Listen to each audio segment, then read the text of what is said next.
ديال الطوان، يعني كاينه هاد التخليطه هادي وكاينه تخليطه اخرى، بدينا نميلونجيوهم باش تولي العريقه عندنا متكامله ان شاء الله تعالى.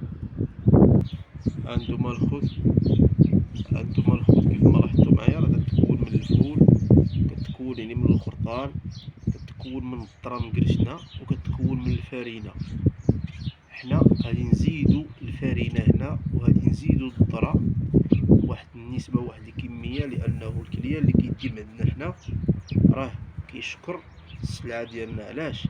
لانه حنا كنعلفو الحبوب اكثر من الاعلاف المركبه. كيف ما كتلاحظوا معايا الاخوان، هنايا راه عندنا الفرينه وعندنا الذره. هاد الفرينه هادي راه صالحه للاستهلاك البشري، حنا كنعطيوها للحواله باش كنعلفو باش تكون واحد المردوديه واحد الانتاجيه في اللحم ممتازه باذن الله تعالى.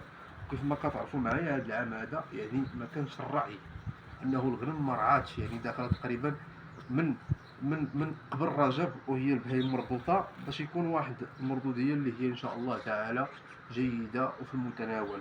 ومع العلم بانه التكلفه هذا العام ديال الاعلاف ديال الحواله اللي موجهه لعيد الاضحى يعني فايته المعدل، فايته المعدل.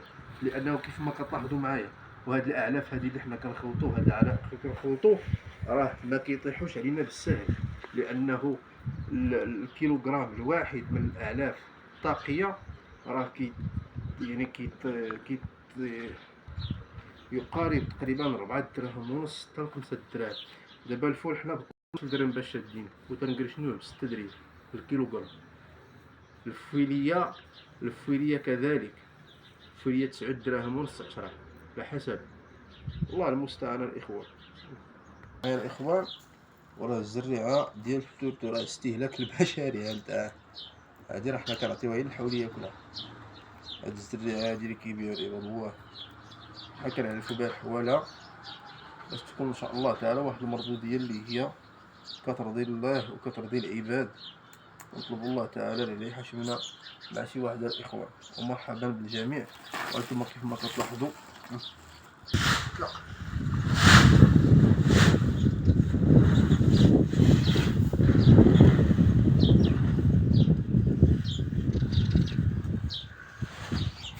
انتم الاخوان فرينه والزرع هو يدير الخير.